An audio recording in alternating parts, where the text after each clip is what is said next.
بهر بولیدگی هر یکی ما و شما قصه میدیا تقدیم میکند. به نام خداوند بخشنده مهربان نهایت با رحم. امروز تصمیم گرفتم برایتان یکی از بهترین قصه های عبرت آموز را پیشکش نمایم. نام قصه چنین است: عاقبت مال حرام. میگوید مرد در بصره سالها در بستر بیماری بود. به طوری که زخم بستر گرفته بود مالهای زیاد خود را فروخته بود تا به درد خود علاج و درمان کند و همیشه دست به دعا داشت.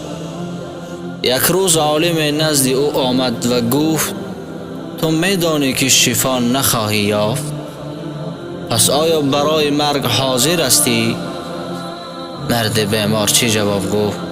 به الله قسم که حاضر هستم. و قصه این مرد بیمار با آن راه بود که به شهر بصره بیماری وبا آمد و طبیبان گفتند که دوای این بیماری تنها آب لیمو است.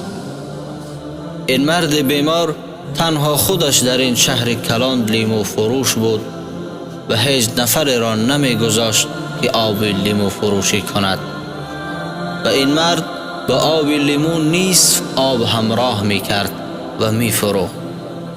چون دید که خریداران زیاد شدن و آن قطره از لیمو همراه می کرد تا بوی لیمو کند و باقی مانده همه آن آب صاف بود.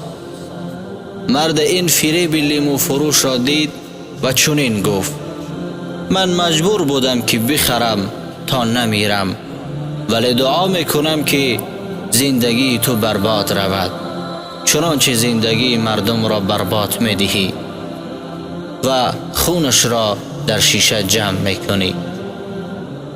آن عالم گفت: از پول حرام نصف مردم بصره را خریدی و حالا 10 سال است که برای علاج و درمانت آنها را می فروشی.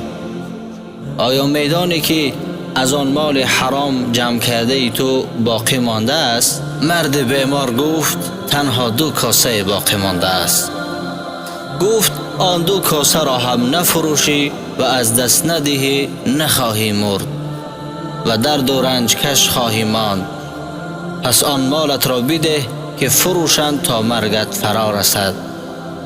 مرد و پسرش گفت: پسرم، کاسه ها را گرفته ببر و بفروش، چون دیگر مال حرام ماندنی نیست. پس میگوید پسرش کاسه ها را به بازار برده فروخت و پدر جان داد. بله دوستان عزیزم، عاقبت مال حرام همین است. با شما بودم بنده عبدالله. یکایک شما را از برای الله دوست می دارم و کوشش می کنم که بهرتان بهترین قصه ها را پیشکش نمایم. در حق بنده دعاگو باشید. خدا یار و مددگار ما و شما باشد.